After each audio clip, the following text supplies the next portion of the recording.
No, I don't want no kids. Kids will mess your life up sometimes, and they rearrange everything, and they are dirty. Oh, I don't want no kids. My body is my temple, and I want it to stay the same.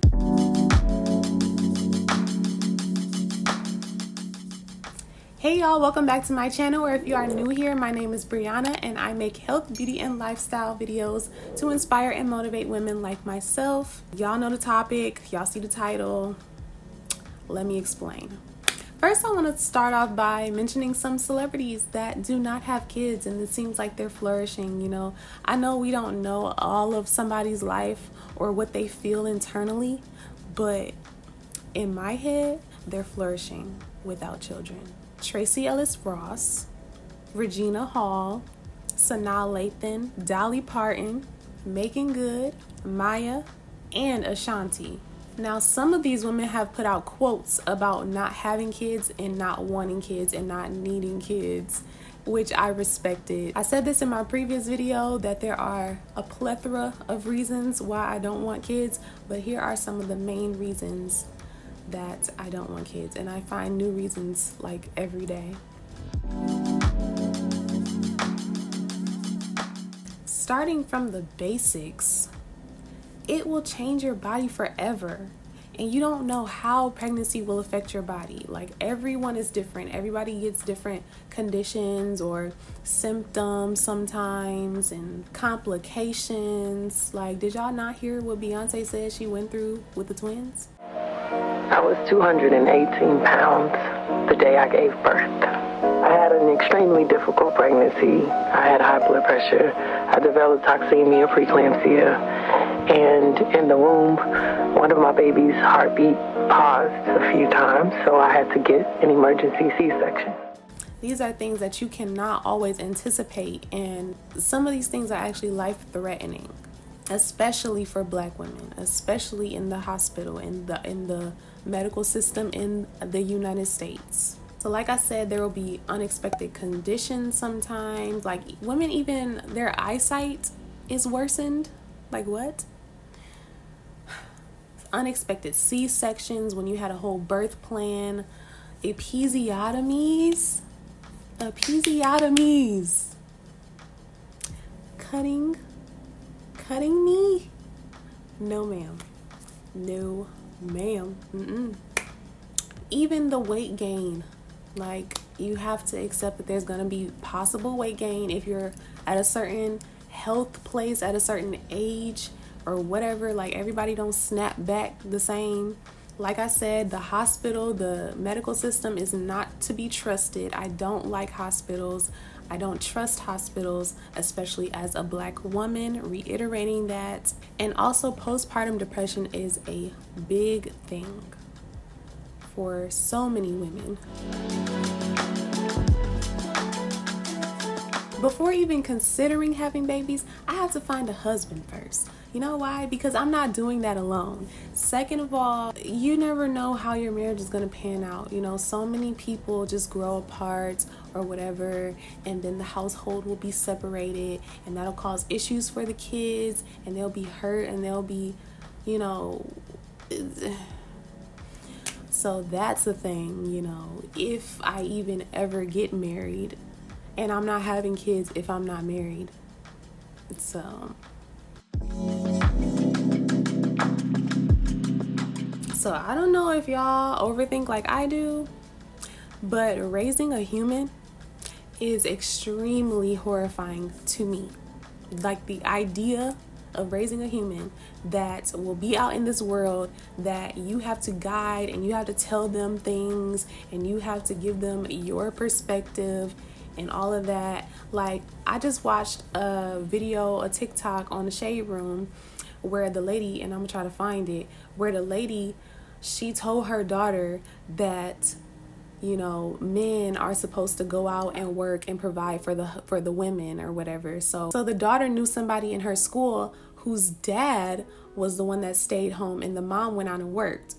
So she got into an argument with him and said that basically called his dad a name, and basically was saying that his dad was weak because he didn't go out and work.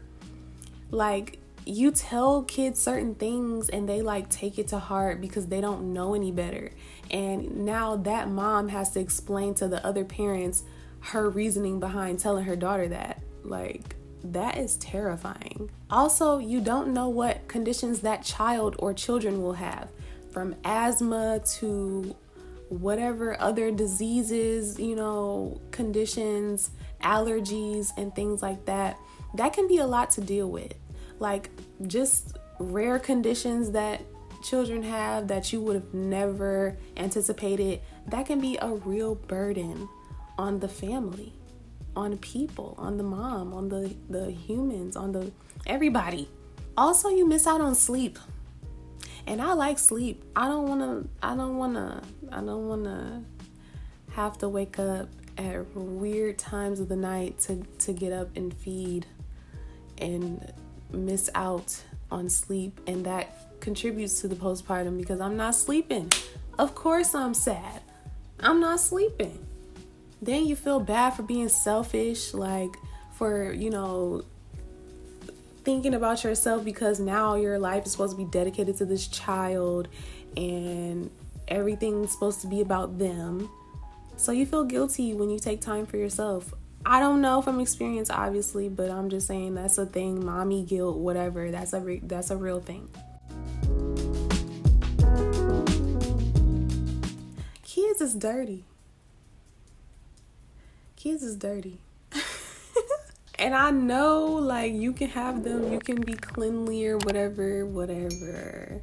But you can only do so much, okay? Kids eat stuff off the floor. They be holding Cheetos in their hands for 3 hours and slobbing all over it. And you can't help that. And sometimes you don't have the energy to even do anything about it. And, you know, they have the little baby explosions and the going up the back, and they might eat it, and ew.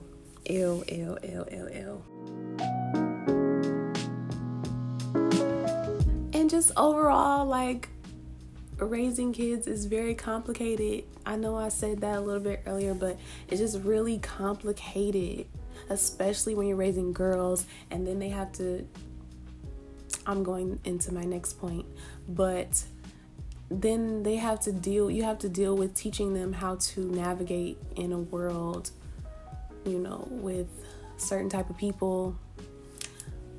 Next point. You cannot protect your kids from everything. And that's scary. That is so scary to me. I feel like, you know, the world is such a crazy place. Oh, wait, that's the next point. It all ties in together.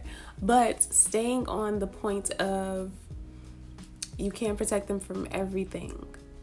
You can't protect them from other children in school who are bullies and who are mean and who might teach them things that you don't want them to know yet. You can't protect them from TikTok and Instagram. Oh, hold on. My grandma. Trafficking is real.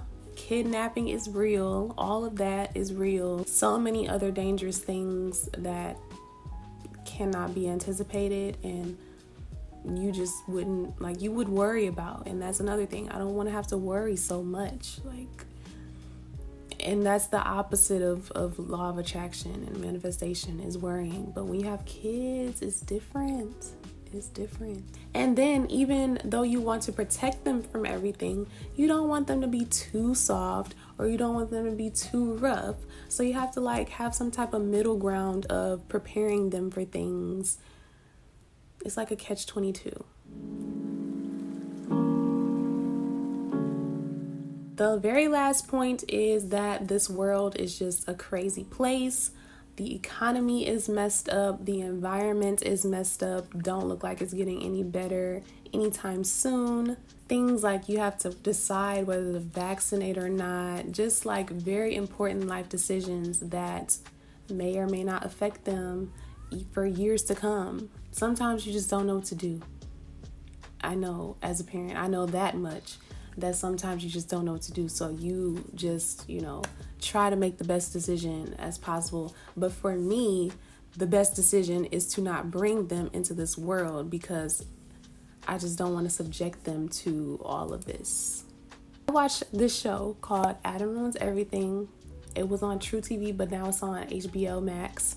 He basically, like, it's literally self-explanatory. He ruins things. Like, he ruins cars. He ruins going green, or trying to be healthier. Like, things that we think are good are not. Like, little stuff like salmon. All salmon is dyed pink. Salmon's natural color is not pink.